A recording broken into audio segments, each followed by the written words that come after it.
What's up, you guys? Sean Ross Sapp, managing editor, FightfulWrestling.com, Fightful.com. It is the Stomping Grounds post show, and it's brought to you by Knockdown Sports Radio. Follow them on Twitter at knockdown_media.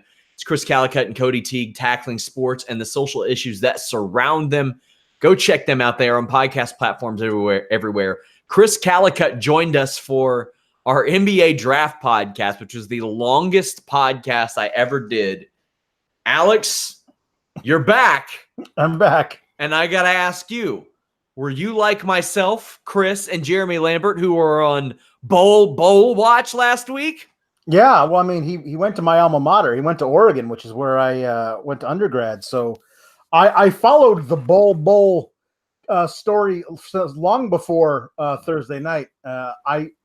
I don't know what's in his medical write-up, but the fact that guy fell that far when he's just a pile of raw talent that stands 7 feet 2. I'm interested in seeing what Denver does with him, but I was watching along, seeing what happened. I think the top of the draft pretty much went chalk, and everything else after that kind of like Kevin Porter falling all the way to 30, all stuff like that. But hey, I haven't got a chance to actually sit down and watch the 5.5 hour telecast that you guys did. 3 hour. And I want to, before I do some light plugs, I just want to thank the thousands of you that watched, downloaded, or listened. We were not expecting that. That was, it was just something we were doing on an off night. Like, to be quite frank with you guys, I've not had a full day off since I think maybe 3 or 4 weeks before Double or Nothing. And that was one of my nights off. Like, that was going to be my day off. And it was me hanging out with a couple of people that I consider friends, in Chris and Jeremy. And it was a blast. So thank you guys. Somebody says, Sean, you switched rooms. No, my background will be back up tomorrow. It was a bit of a time crunch tonight. I was doing the live blog about 2,000 words in. So that will be back up. But guys, check out lots of the stuff that we have up on Fightful. Jeremy Lambert had a bunch of interviews last week. Andrew Thompson has a bunch this week. I have a bunch this week. We have like 3 or 4 interviews going up with AEW and Ring of Honor talent this week. I have Beer City Bruiser talking about why he passed up WWE for Ring of Honor. And I had some people going, oh, I bet he did. No, he did. He had a meeting at an NXT show, I think in Milwaukee, and they wanted him. He tells you why he didn't do that. But we also have the first ever Fightful Feast, which is Jimmy Van's take on Table for 3. But it's more like Table for 1. We're interviewing Chris Van Vliet, who is just a fantastic dude and has a great story. Alex, do you know who got Chris Van Vliet his John Cena interview? No, please tell me. Tyler Perry. Wow. That story is wonderful. Make sure you guys check that out. That was a project that Jimmy Van specifically wanted to do, and I love the reception we've gotten from it, and we couldn't have asked for a better dude to do it with than Chris Van Vliet. But leave a thumbs up if you're watching this video live. Make sure you subscribe to our YouTube. If you want us to answer your question, read your statement, send a super chat. Don't forget, next weekend, we're back here. Ring of Honor Best in the World and Fighter Fest. But let's get into it. This show, Alex, we're not going to pretend like it was like some show that we were looking forward to, because we weren't. Although I do want to state that I thought it was hilarious that the 1 week you took off was the week that Raw and SmackDown were good. Yep, that's what I heard. Still have not watched the shows in full. I caught some of the stuff on YouTube, but I was with my family, not watching Raw, but tuning in on my phone on Twitter, and people were like, "I can't believe this show's actually decent?" ? So yeah, I'm happy to see that it might be going in a trend. If we only look at the first half of the pay-per-view tonight and not the second half, maybe we're in a renaissance period of good stuff in WWE programming. I enjoyed up until the last 2 matches, I enjoyed it. But let's go ahead and get through it. Fightful Select broke the news tonight that the Cruiserweight Championship would be on the kickoff and get a good amount of time. They did. Drew Gulak defeated Akira Tozawa and Tony Nese to win the Cruiserweight title. Reminder, guys, last week, Mr. Warren Hayes was actually out of town, so I did the 205 Live NXT UK review on Fightful Select. Check that out. But there was the report that came out today, Alex, that Vince McMahon doesn't want wrestling during the commercials. Now, this doesn't mean that they won't go to commercial break during matches. Mm-hmm. It just means they're going to stop wrestling. Yeah. So what the hell? But apparently that's not the case on the kickoff. Yes. But there's a great suplex into another guy hung up on the ropes. The gulak is applied, and Tozawa sentons to break it up. Nice whiffs on a 450 after Gulak does a superplex, but then there's a dude buster that can't get the pin on Gulak because Tozawa attacks. The crowd being so hot for this, which they were for most of this show, Alex, They were. I think is a really big endorsement of the fact that they need to tape this show before SmackDown Live. Yeah. Yeah, when people are awake and ready to watch wrestling. They've had their appetite whetted all day, ready to go in and watch some wrestling. And so they're amped. They'll cheer for what you show them, especially if it's guys doing flippy stuff. Instead of, hey, we're here, show us a dark match between two people we don't care about who couldn't even make main event. Then we're going to watch 2 hours of SmackDown, which honestly can be hit or miss now. Used to be great. Now it's hit or miss. And then after that, we'll watch these cruiserweights, so we don't really know, but we're kind of tired, and I got to get the kids home to bed, and I got work in the morning, and nobody's actually there for it. This is where you do it. You do it at the beginning when people are ready to watch wrestling. By the way, guys, a little bit out of the way, but you need to go out of your way to watch Daivari and Oni Lorcan last week on 205. It was very good. Looked like Gulak was late on a pin breakup after a deadlift buckle bomb on Tozawa from Nice, but then Drew Gulak wins the Cruiserweight title with a torture rack neck breaker on Tozawa. Good for Drew Gulak, man. This guy just keeps putting in that work, Alex, all the time. He could have stayed in his comfort zone with the PowerPoint thing and just rode that and got real stale, but that's not what he did. No, because here's the thing with Drew Gulak. What you're watching tonight, this new Drew Gulak, that's actual Drew Gulak. That's the catch point guy that showed up at the Cruiserweight Classic. That's this dude who just rips people's heads off. That's who this guy is. But on 205 Live, this guy's an OG. He was there from the very beginning. For a while, he was that kind of thing. And then they did this, for a better 205 Live, like he was a politician, like trying to outlaw flippy stuff. And then they said, hey, we're going to build this whole show around Enzo, and he needs a comedy sidekick. And that's going to be you, Drew Gulak. And he soared in that role. The rest of the show was crashing and burning around him, but he was so great in that role, and he's reinvented himself over and over and over again. This is a title reign, a Cruiserweight title reign for Drew Gulak that is long overdue. But he's the right guy to be holding this because they have a real chance to bring Chad Gable over to 205 Live full-time, make him a full babyface, feud him with Drew Gulak throughout the summer, and rebuild 205 Live around that feud. People will want to come in and face those two guys whether they're heel or face. That's the way to do this. This is a great opportunity. Or, as you said, just go ahead and make the Cruiserweight division fully intergender and put the strap on Ember Moon, like you suggested. Let's do that. Drew Gulak, new champion. I did say last week, I was like, can't remember what segment there was, but I was like, Alex is somewhere driving in a car saying, but how does Ember Moon fit into this? No, I said you were at a gas station and you saw Skittles 2 for $1, and you're like, but how does Ember benefit from this deal? Yeah, it's true. Skittles have been getting a push for years, decades even. Listen, if honestly, it would take somebody else in charge who has a kind of vision, but making the Cruiserweight division open to either gender would make for some really great matches. You telling me you wouldn't want to see Ember Moon versus Chad Gable? No, I don't want I to see would. that. I don't want to see that. I would. It'd be cool. No, I'm good. I'm all set there. Raw Women's Championship. God, I can't wait till AEW starts. We got to get you on that show instead. Jesus Christ.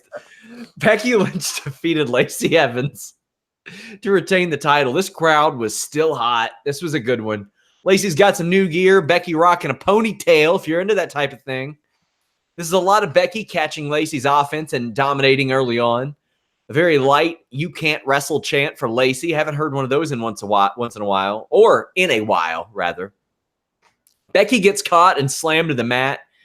Lacey works over Becky's arm. Becky does a great bridge out of a pinfall, but follows up that lame step-up push kick, and this is where it gets a lot better. Becky rolls off the top rope into a traditional armbar, and I saw some people criticizing that Becky was shouting her spots, and I'm just thinking, did you guys see Lacey versus Charlotte? Or did you see when Becky was screaming at, I think, one of the Iconics, "Hey, come closer, I'm going to drop kick you," and they didn't hear? Yeah. So I kind of don't blame her. Either way, Lacey has a nice Bronco Buster. Becky's forearm is much improved. I had mentioned, Alex, a couple months ago, I would like to see Becky start laying her strikes in. She certainly did that here tonight. And, I mean, you can say what you want about Lacey's wrestling ability. Lacey can take this stuff, man. I mean, she's a very, very tough woman. However, Lacey does a really half-assed acid drop and a bad kick, but gets disarmored and submitted. There were some sloppy spots, some bad spots, but I liked this. I thought it was pretty damn good. Becky wins, and I figure, hey, Becky wins. We can move on now. Nope. In perpetuity. This feud will last until the earth crashes into the sun. This feud will last as long as Reigns versus Strowman should have. Yeah. At least you had Psycho Braun Strowman like literally obsessed with Roman Reigns at one point. Yeah. Damn. Yeah, this was the match that started off the show, and I was like, this is what they're gonna do now. This is stomping grounds. It's rematching grounds.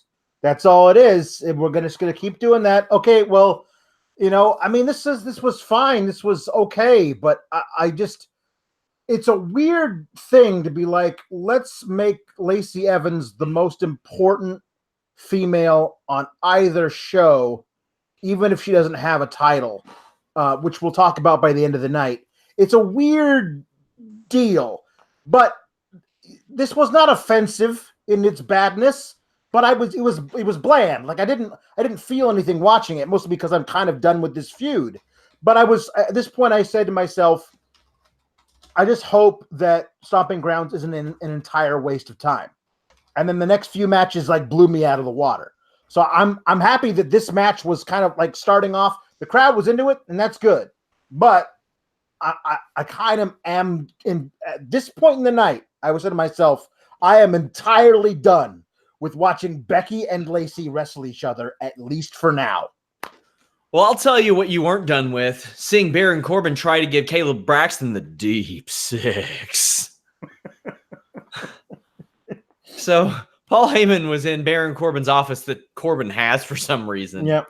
Why does he have an office? Because he's a former acting general manager. I guess they all get one of those. I hope so. I hope that Brad Maddox has an office somewhere. Just in case he shows up, they have one set aside for him. Yeah. Well, Paul Heyman dodges a special ref and a Lesnar question, but then Caleb Braxton's there, and Corbin's like, "Oh, I thought you were here for some other reason." Yep. Are you? So Baron Corbin's trying to Yeah. Cool, man. Yep. Sure. Yep. We see a recap of some of the 24/7 title happenings. I reported on Fightful Select this week. Subscribe now.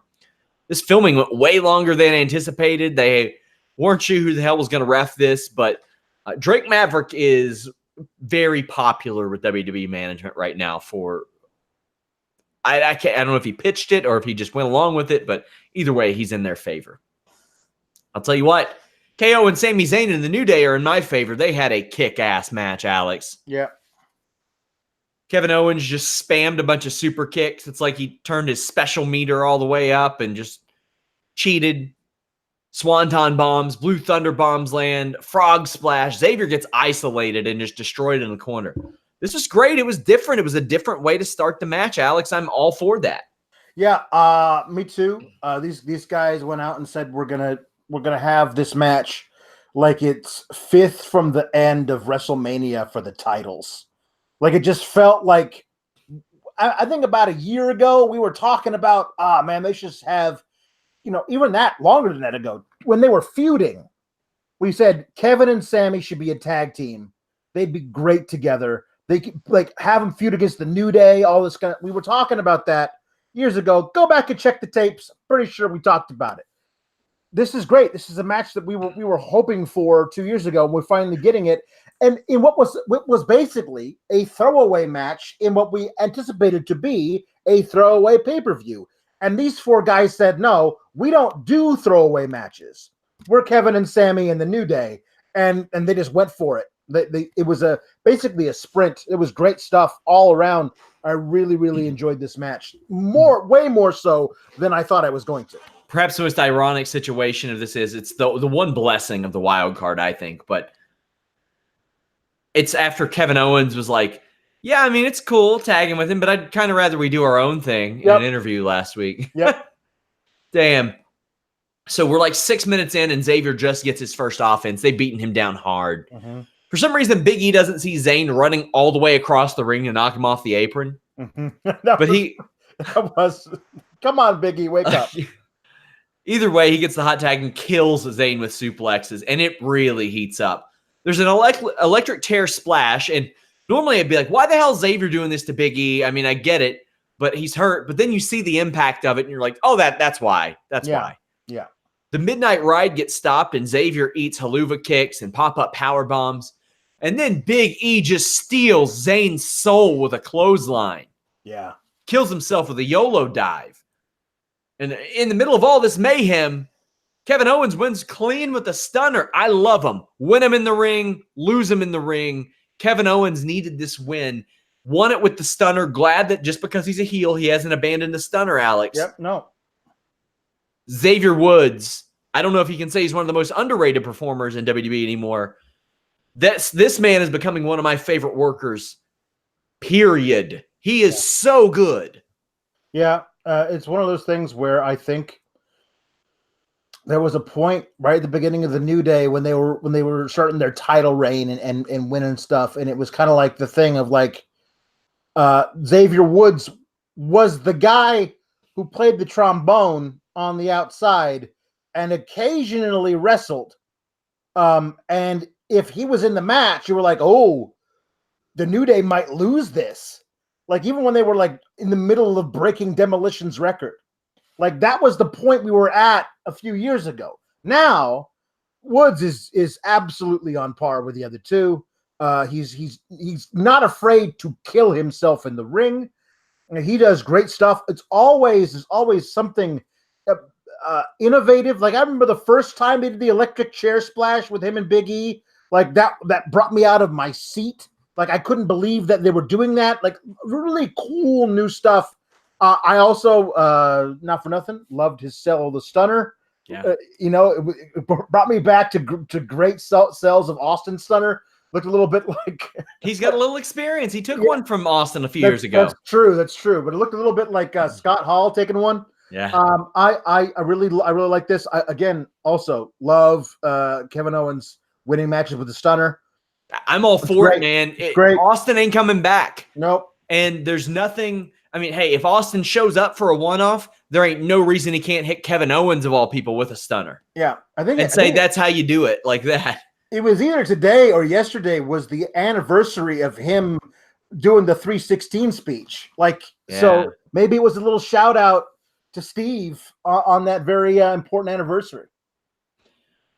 Tim Traver, thank you for the super chat. Says, Sean, thank you for giving me your blessing for the Fightful Wrestling Weekly on my YouTube channel. Hey, yeah, guys, I publish that early every week on Fightful Select. It's about 1,000 words worth of exclusives, backstage news.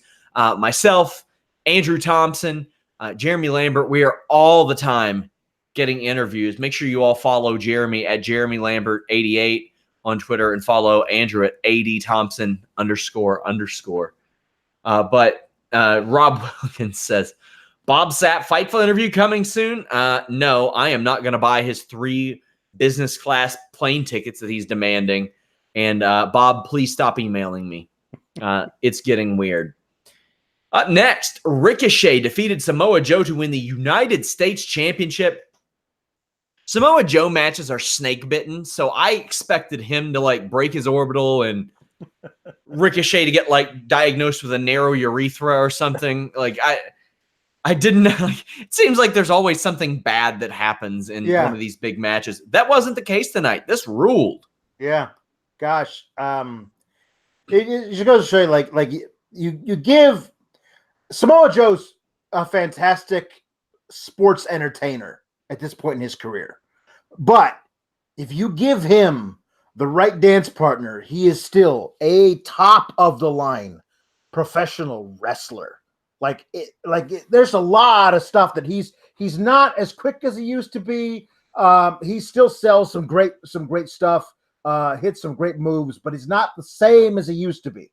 But tonight we got to see a little bit of the old Samoa Joe against Ricochet, and Ricochet. Even if he had lost, like all the way through the night, like this whole match, they were obviously putting him out there as a future capital STAR in this company. And the fact that eventually they not only put the belt on him, but then did the whole thing where he goes backstage and gets congratulated by everybody. They are putting the rocket on this guy, and thank you, because this guy's so talented and really and so charismatic. There's so many things he did in the match tonight. Just the little things, like his giant eyes after he got Uranagi'd out of his skull. Like there's like certain things that he does that beyond what the normal things are. He's just great.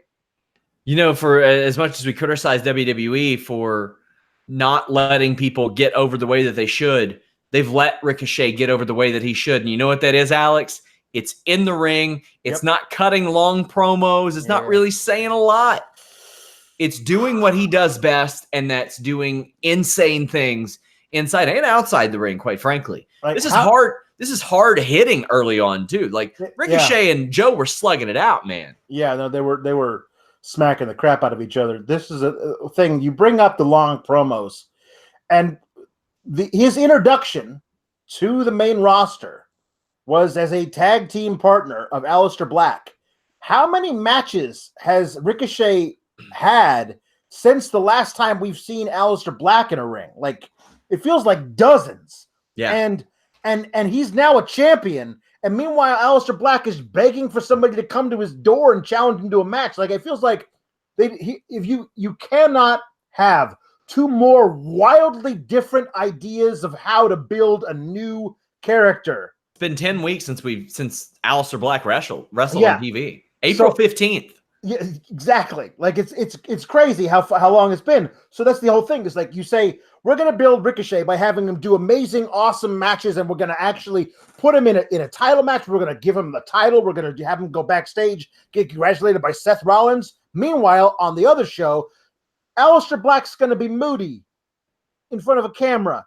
They're good moody promos, though. They're good, but we'll see. Let's say we'll see in 2 months where Ricochet is and where Aleister Black is. That is, if Aleister Black gets his first match next Tuesday. Yeah. Like you like who knows? They may keep him like he may have his first match at SummerSlam. That's how long they may ride this thing out. But we'll see. I don't want to get into a whole thing about that, but it is kind of odd the way that they've separated those two and how different their builds have been. Well, Ricochet changed the pace of this one with a huge dive, a springboard moonsault. I loved Joe teasing a dragon suplex, then switching to the German. Big clothesline. Samoa Joe does what I can only describe as an inverted 450 bomb.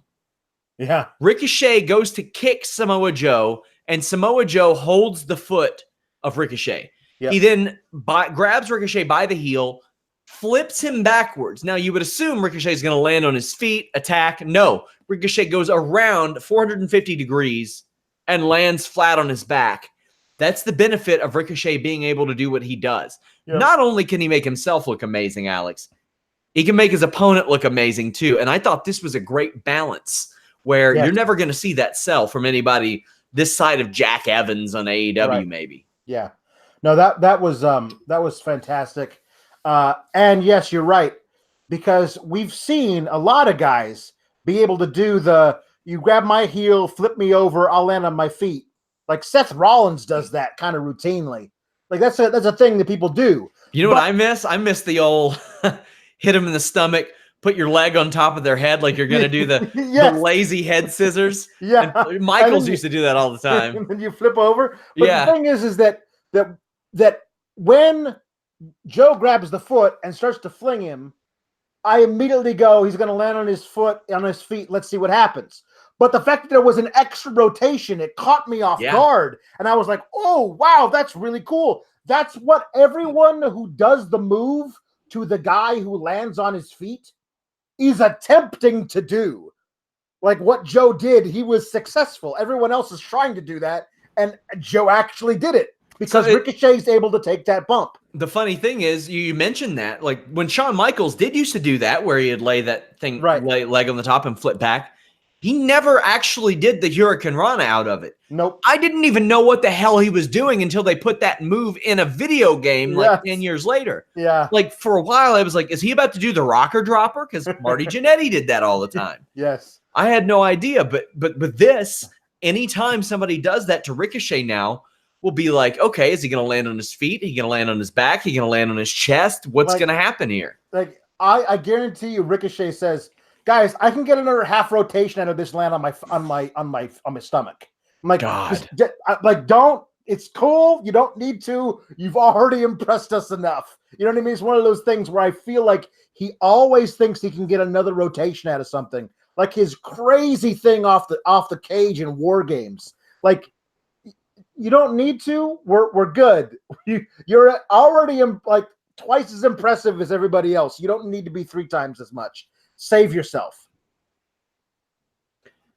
So Ricochet wins this with a 630. This was outstanding. Yep. This was just good. And then we go through the curtain after the match, and you see like Heavy Machinery and Rollins and Charlotte and a bunch of random people. Carmella's there, Hawkins and Ryder.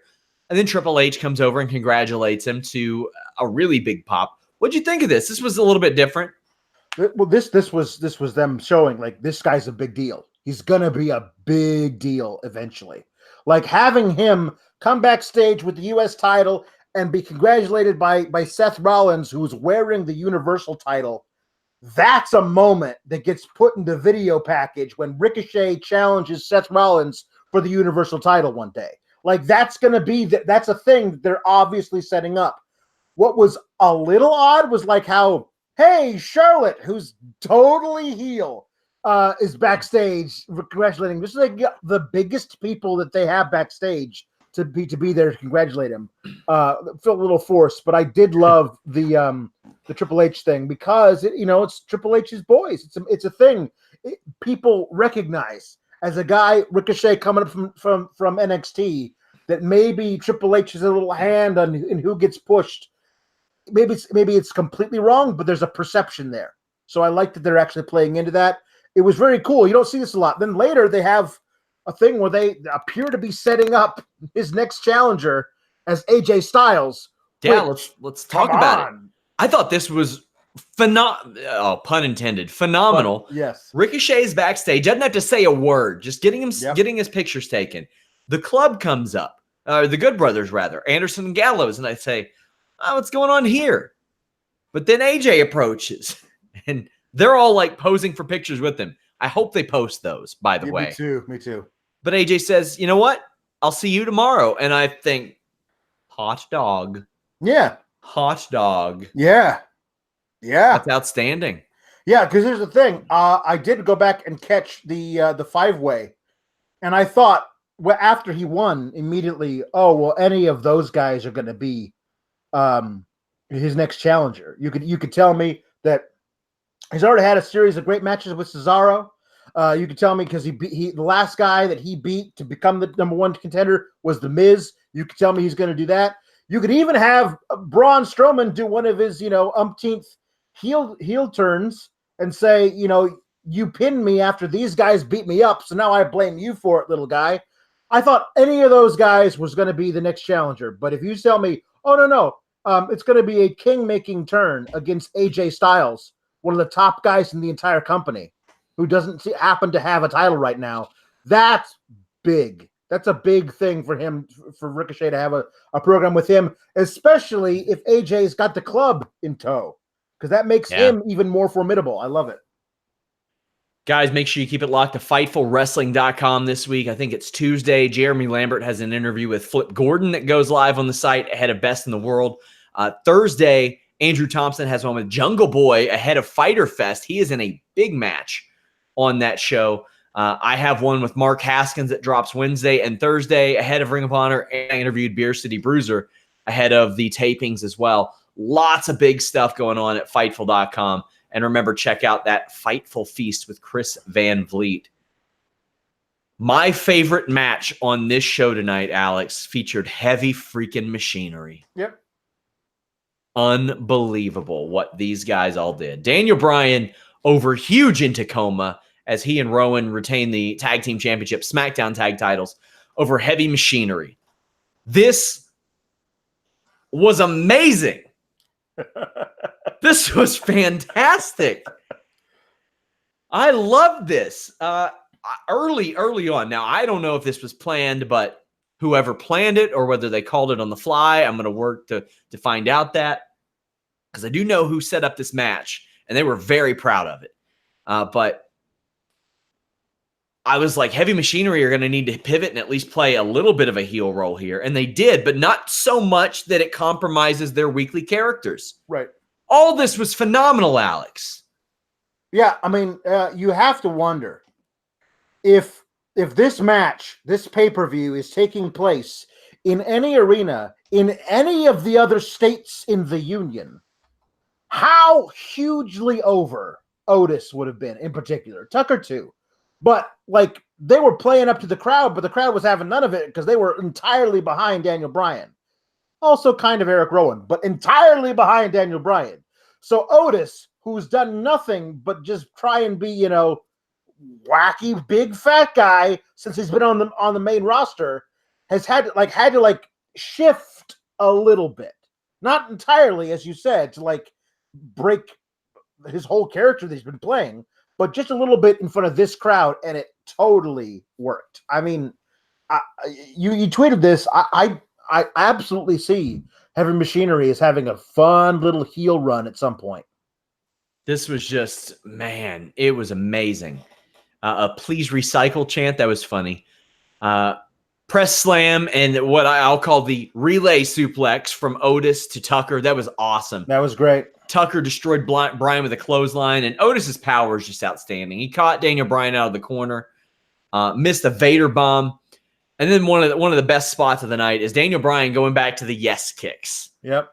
And at the end of it, Otis starts firing up and no selling and catches Bryan with an overhead suplex. You want to talk about reading a room, Alex? That's what this was. Yeah, that was great. My favorite one was the little test of strength back and forth between Otis and Eric Rowan. I think Otis probably has 20 pounds on Rowan, which is no small feat. But I think Rowan probably has 8 inches on Otis, which is a cool little thing back and forth. And then Rowan tries a crossbody, and Otis catches him and doesn't even take a step backwards. Like that was impressive too. I love that they played that up as well. That was great. Crowd reacted to that big time. Yeah, they did. They were like, dude, this dude is really strong. Yeah. And it's not often you really get to see those displays of strength, because so often it's, oh, look at the stocky guy, or look at the fat guy doing the worm. The fat guy is making funny sounds at the lady. Like that's usually what he's played as. And I feel like there's a lot more they could do with him. We'll see if this is the beginning of something, a few more layers there. So Tucker does, or there's a slingshot into the belly-to-belly suplex from Heavy Machinery. Tucker does a great spinning back suplex and misses a moonsault, but it looked like it was on Brian not getting out of the way in time. Yeah. But Otis catches Rowan midair with the world's strongest slam that we were mentioning. But Brian flies off the top with a knee. Tucker cracks him. Tucker goes back up to the top, and I'm like, oh, is he running back the moonsault? Yeah. No, he's not, Alex. He's going to jump off the top rope and fly onto Rowan. Yep. Amazing. It was great. Gets into the ring, and Brian beats him with old Paul Smackage. Yep. The Paul Smackage. The small package, Paul Smackage. There we go. This was amazing. This was outstanding. Yeah, this was a breakout performance for Heavy Machinery. And this is what the week-to-week storytelling for these guys in particular has taught us to expect crap. And when we don't get crap, when we get really great in-ring storytelling and a whole move set from Tucker that we did not know he had, flying crossbodies off the top to the outside, moonsaults, all this stuff that we didn't even know that Tucker had, and Otis catching Eric Rowan mid-crossbody into a World's Strongest Slam, all of a sudden, we go, whoa, you've told me these guys are comedy nobodies. That's what you've been telling me every week. But now I get to see them wrestle, and now I want to see them wrestle more, and now maybe, hopefully, you can tell a different story with their characters week to week and make us, want to see more of them, because I do fear that on Tuesday, they're going to go right back to like, hey, it's the fat guy and his slightly taller partner who are just being wacky. They're drinking protein shakes. Wackadoo. Like you can do more with these guys. They've proven they actually belong at the top of a tag division. Don't squander that. Don't bring them back down. Like, allow them to actually be that. I'm excited for the potential of Heavy Machinery at this point. Daniel Bryan had a great promo before this match, too. Really liked it. Yep. Just outstanding stuff. This was amazing. And I'm really digging Daniel Bryan in the tag team division. Yes, I am too. It did feel like it was a kind of a consolation thing they did with him to get him out of the main title picture, but allow him to still be in a title picture, which is cool. But I do love how he puts over tag team wrestling, the SmackDown tag division, and his opponents by also tearing them down. It's so subtle. Like the idea of like Tucker Knight, former amateur champion, Otis, Pan Am Games bronze medalist. These are real wrestlers, and yet they're being clowns. I don't want the championships to be represented by clowns. That's great, because also it's a subtle dig at the people who are portraying these great actors as clowns with their writing. Like it's a little bit of all that stuff. I think that's great because Daniel Bryan wants tag team wrestling, especially that on SmackDown, to be great. And I think that's awesome that you don't have just, a heel going, all you people stink and your town stinks. Like, it's much better than that. Yes. SmackDown Women's Championship, Bayley defeated Alexa Bliss to retain her championship. Bliss kind of butters up Nikki backstage, who is already very excited to be in the corner of Bliss. Alexa seems like she's transformed herself physically, kind of leaned out and stuff. She's only worked 27 matches in 8 months, but she's moving very well around the ring. Even though this isn't like the barn burner pace of other matches on the show, I can tell that she's been putting in a lot of work. Alexa gets a really big pop after this match started slowly. She runs towards the corner and just slaps the shit out of Bayley. Good reaction there. Yeah. Another match, another lay that in there scenario. Not a problem for Bayley. She does that anyway. Bliss pulls Bayley into the steel post, and they go through what I'll call the Britt Baker special, the pin that she's been using a lot. into a tilt-a-whirl, but Bayley does what I guess is called the Bayley to back suplex. Her sunset flip buckle bomb looks better every week. And Bayley meant to suicide Bliss, but gets Nikki instead. Alexa takes advantage with an awesome code red on the floor. Nikki goes after Bayley in the ring, which gives Bayley enough time to get the knees up on Twisted Bliss. A Bayley to belly wins it. Thought this was pretty darn good. Bayley just inexplicably not inexplicably, but just shoving down Nikki after the match. That popped me. That was kind of funny. Like, hey, you stay down. Yeah. This is it's a convoluted story that I don't know that I trust them to tell, but I'm willing to wait and see. Like the most obvious outcome is that Alexa was using Nikki the whole time. Nikki finds out about it because Alexa is, I don't know, talking to Mandy Rose backstage and Nikki overhears it or something. Then there's also the possibility that, Alexa isn't, and they become very good friends in a tag team or something. Then there's also the possibility of a double turn. Everyone wants the double turn. I want Bayley heel. Like, I'm not sure that I'm prepared for Bayley heel just yet. Especially since they wasted a great Bayley heel turn on Sasha about a year ago, and didn't do anything with that. So they send them to counseling instead. Like, if you're gonna do it right. But I mean, I'm in. This is good. And also, there was a lot of good, very interesting chain wrestling that Alexa Bliss and Bayley were doing out of that shoulder hold. That was the work in the arm. That was some cool stuff you don't actually get to see a lot. My whole problem with this from the very beginning has been with the wild card rule, and that you just have, Alexa, who's a Raw superstar who wins a match on a SmackDown to become SmackDown top contender.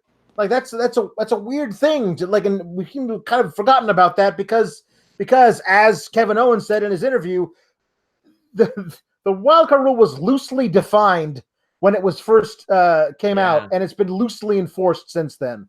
So, okay, fine. If this is the way it goes, then anybody can be a champion on any brand, and it doesn't matter, and you go back and forth or whatever. Okay, fine. But right now, it still feels wonky. That's all. We see a vignette of Ali talking about how his parents were murdered, how he doesn't use guns, and he talks about his butler, Alfred. Yeah, this could wind up being really bad. Like, the idea that there were... Hold on. Where was he when Baron Corbin was harassing Caleb Braxton? This is the thing, is that you've set up this thing where this is what it feels like. They said, hey, we really like these promos that you write, edit, and cut yourself out in the world. We're going to go ahead and co-opt those.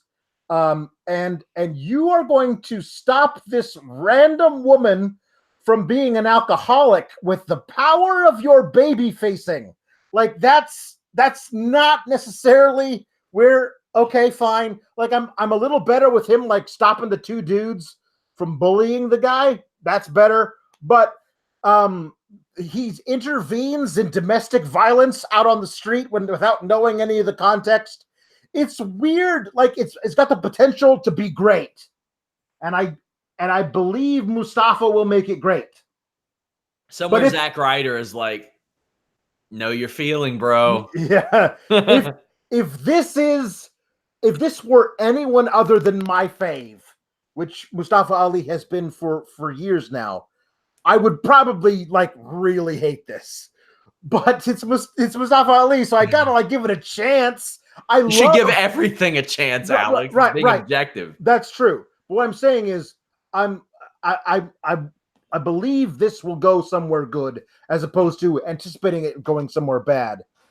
But here's the thing. The fact that they're playing it in the middle of a pay-per-view that he's not even on allows me to believe that they have big plans for this guy going into SummerSlam. And I'm looking forward to seeing at least what those things are. But really, you can't stop somebody from being an alcoholic because you stand there and look at them. Like, that's not a thing. So, kids, don't try that with your Uncle Dave. It's not. Don't knock it until you try it, Alex. Okay. The Sharpshooter, thank you for the super chat. Reminder, guys, you can get your question answered or your statement read by donating a super chat. Says Fightful doing a meetup for SummerSlam in Toronto with a question mark. That's not him announcing it. Who's attending SummerSlam week from Fightful? WXW, Progress, ROH have shows. Any interest? Yeah, I'm doing some stuff tentatively where I should be able to interview several people from those shows. We're working on that right now. I will be in town looking like pretty early on in that week, but Jimmy will be in town. Melissa, Nigel, of course, Showdown Joe's around. He lives in Toronto, so the typical Toronto crew, but it's me going up there for that show, getting a lot of work done ahead of that. Up next, Roman Reigns defeated Drew McIntyre with Shane McMahon, but it's not over yet, Alex. They got a handicap match on Raw. Oh, this is where the night really turned for me. This whole deal. Yeah, we'll talk about the match, but geez, they're beating this whole storyline right into the ground, and it's time to move on. Well, Reigns and Drew go right at it. There were a couple spots I really liked. Reigns chases Shane through the crowd after a big dive, but gets caught flying over the barricade with a punch. And then it was hit or miss for me after that. McIntyre did a great spine buster into a bridging pin, does a surfboard crab, the Iron Maiden, the Bama Slammer into the announce table, even does like a East River Crossing. But Reigns' offensive performance is not as inspired as McIntyre's, which is kind of the opposite of what we see in their matches usually. Reigns does connect with a flying or a Superman punch onto a flying McIntyre and a spear hits, but Shane drags the ref out of the ring, which isn't a DQ. No, because Shane's Shane. Oh, okay. Because well, he ostensibly runs the whole company. Well, Reigns has to lean in to help Shane with the coast to coast, which makes me think if people got to do that all the time, come up with something else. Yeah. Yeah. Like do the old Rob Van Dam skateboard move that he did where he would run with a chair and drop kick it into somebody's face. Yep. Do that instead. Yeah. That's okay. I mean, hell, that almost furthers the thing that Shane isn't what he used to be. Right. And further needs that help. Whatever. Either way, Reigns wins with the spear.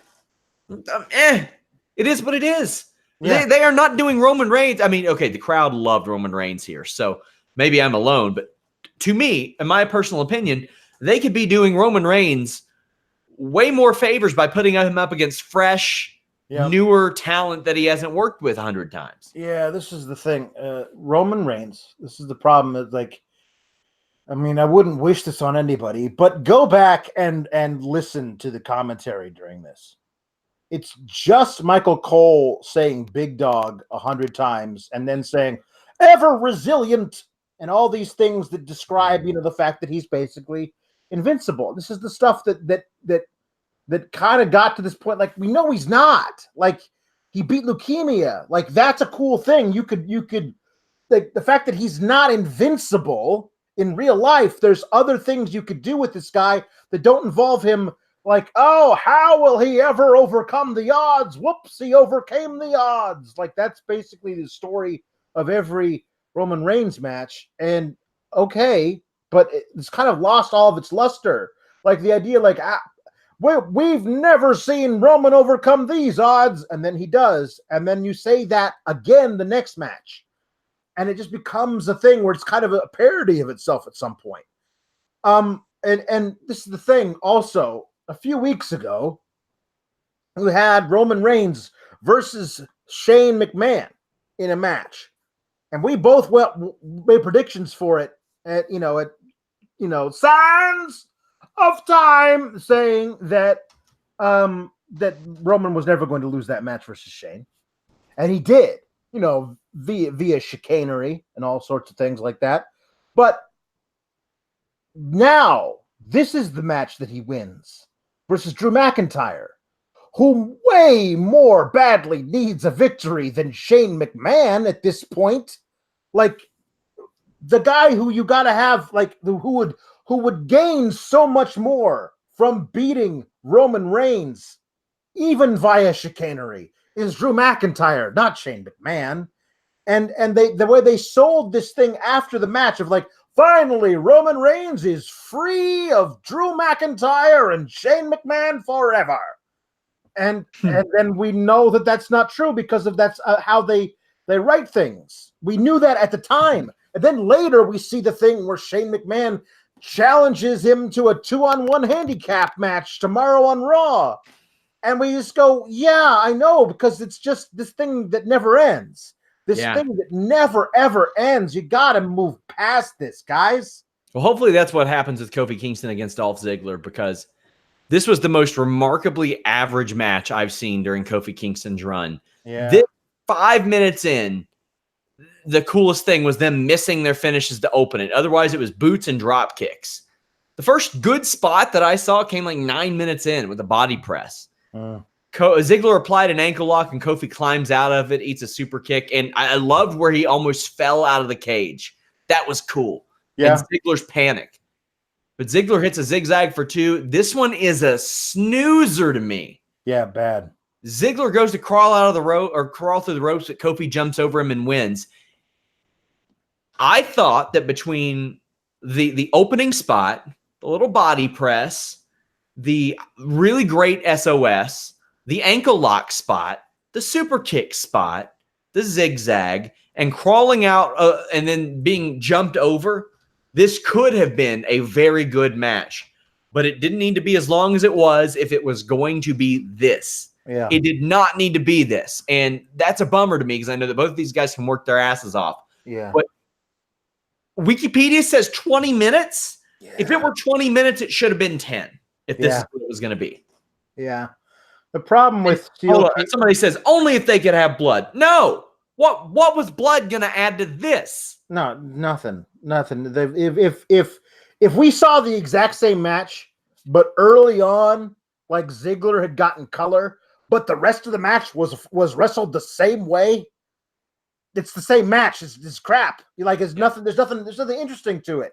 The thing is that they WWE in a cage match over relies on the spot of, I'm going to throw you at forehead first into some chain link and you're going to bounce back into the ring. And the announcers are going to sell that as though you've almost died. When it's chain link. Like as children, we ran into chain link fences all the time at playground or something. It's not that bad. I mean, sometimes you cut yourself on it, but if you don't, it's fine. And apparently they didn't, so it was fine. Like that's a lot of it. And at least I thought at the end they used a cool way of figuring out the door thing. Because you and I have the same thing. The door sucks in cage matches. Door really sucks. Don't like it. But at least the door was used creatively at the ending of this match. I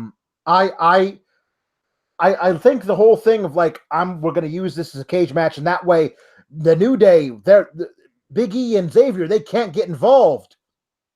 Okay, that's great. But there was a point really early in the match where Kofi was like, I'm going to climb out of this cage and I'm going to beat you that way. And I just I don't love the idea of the babyface hero champ running away from his challenger. It's a bad look. There's ways of booking matches like this that don't feel counterintuitive. But this one was just kind of as you said, there were a few good spots. And the ending I thought was creative at least. But the rest of it was kind of meh. And I've really hated the whole Dolph Ziggler arc with this thing. The whole it should have been me thing just didn't work since the beginning. So I'll be really happy to see Kofi move on to somebody else.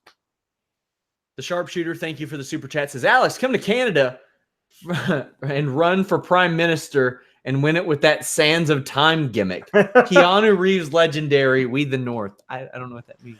I don't know. WWE Universal Championship, Lacey Evans, the special guest referee. Makes sense, but this does not need to keep going. Corbin beats Rollins down with a chair. This results in chants of, this is stupid, AEW, boring, CM Punk, Daniel Bryan. Is this mythical heat that Baron Corbin gets that everybody keeps saying, like, oh, well, in a day where it's a genuine heel heat, it's hard to get.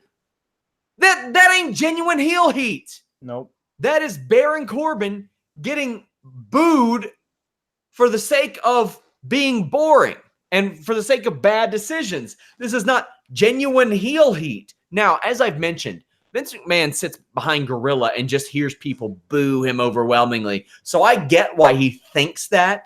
Yeah. But the tickets didn't move for this show. No. The crowd shit all over this. Yep. That is not the right kind of heat. Not the right kind of heat.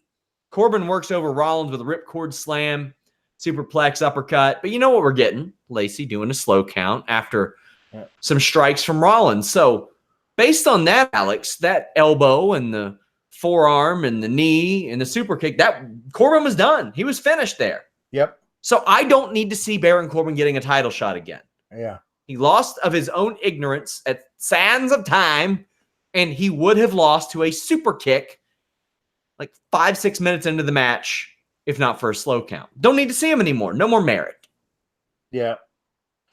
This was bad on all counts. I saw a lot of stuff on my timeline about, oh, so clever of Baron Corbin's to pick Lacey Evans to be the special referee. What is Seth gonna hit her with a chair? I think not. Okay, well, I mean, great. he didn't, Alex. No, he didn't. But then you have a problem because you have the entire match relying on Lacey Evans. Well, here's the thing. As Justin Lopez said in his super chat, next month at Extreme Rules, probably mixed tag with both titles on the line. Yeah, probably, considering the trajectory of this show and the way that they do things. Probably. Let's go ahead and get there. Rollins power bombs Corbin to the announce table, and Lacey stops counting at 8 and says there are no count outs. Well, why doesn't she not count? Here's the thing. I guess the answer is yes. But my first thought is, can she just do that? Do the refs get that power, or doesn't that usually require like an authority figure to come down and do that? Like Stephanie McMahon loves to restart matches with different rules, but I've never seen a ref just do it. But I guess she's the heel, and why not?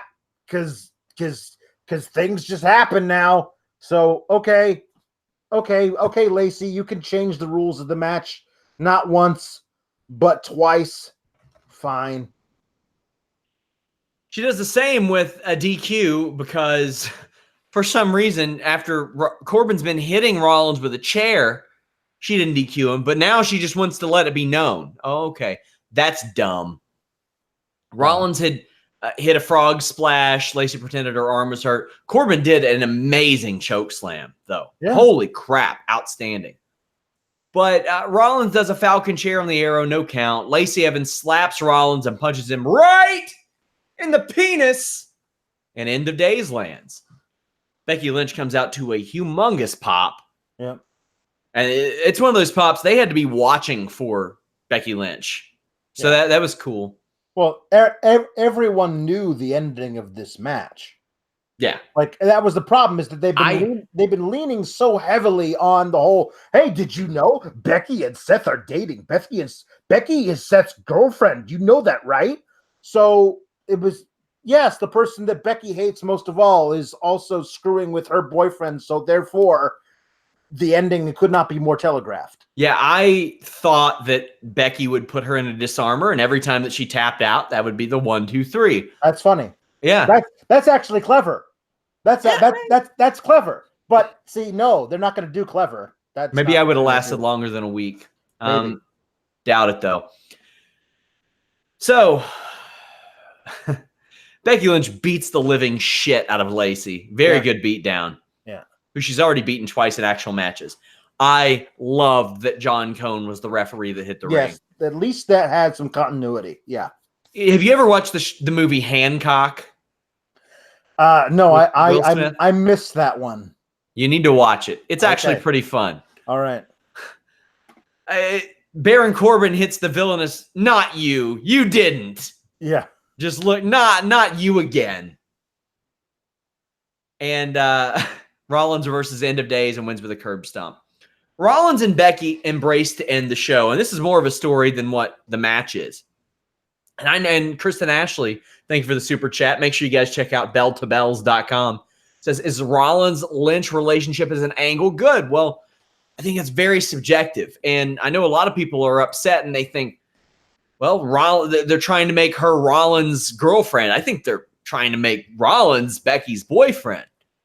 I think that's the route they're going. Becky is more over. Becky is more popular. Becky right now is more famous, and they're doing what they've done since the beginning of time.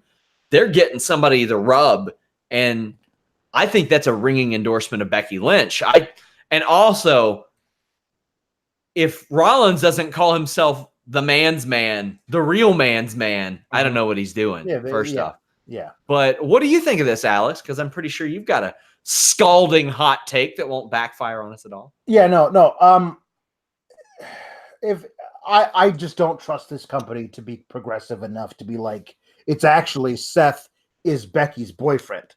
Like, I just don't feel like they're in that point. I feel like they can only do. Why is that progressive as opposed to they're in a relationship? No, that's fine.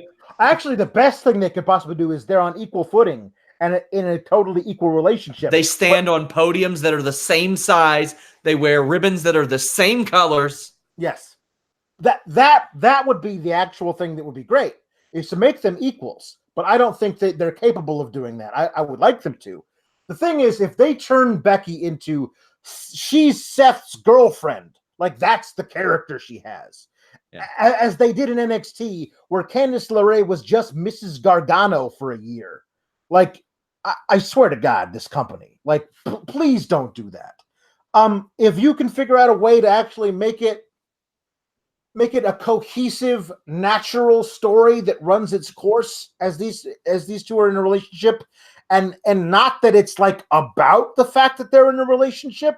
Okay, cool. Let's see how that works. I just saw Kristen's comment. Did Becky hold the ropes for Seth? Now see, that's cool and subversive. Like, if they can do it that way, great.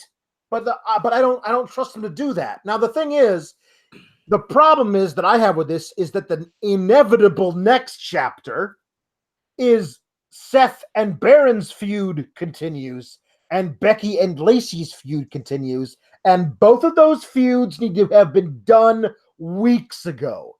That's the problem with this, is that the dog days of summer are just going to be these four hashing it out on Mondays and Tuesdays. Yippee! And apparently Seth said, because you're the man, while Becky held the ropes open for him. Nice. That's fantastic. That's good. Alex, we got a busy week. Yeah.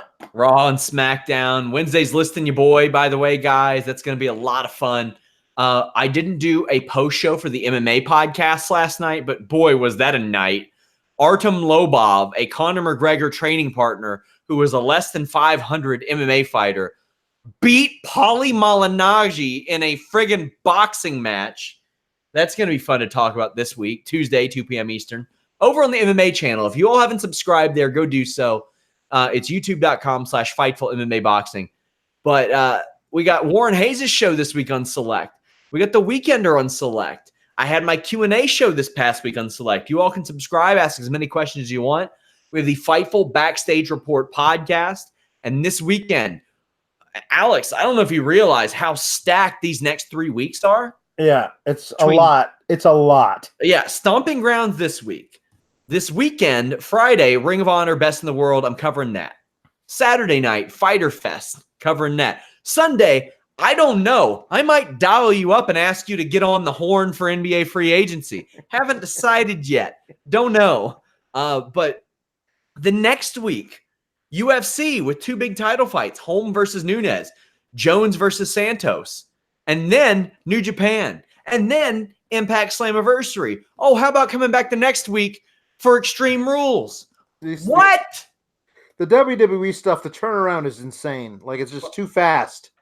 So I'm really looking forward to basically a 5 to 6 week break between Extreme Rules and SummerSlam, so they can actually tell some cohesive stories. Well, I'll tell you what, I've never been more excited to send somebody a microphone, and that's what I did for Andrew Thompson.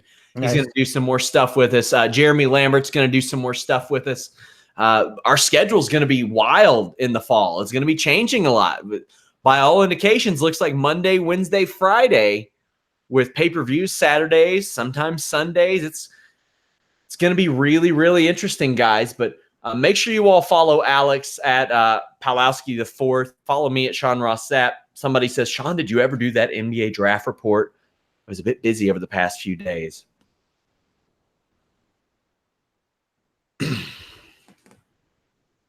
We're out.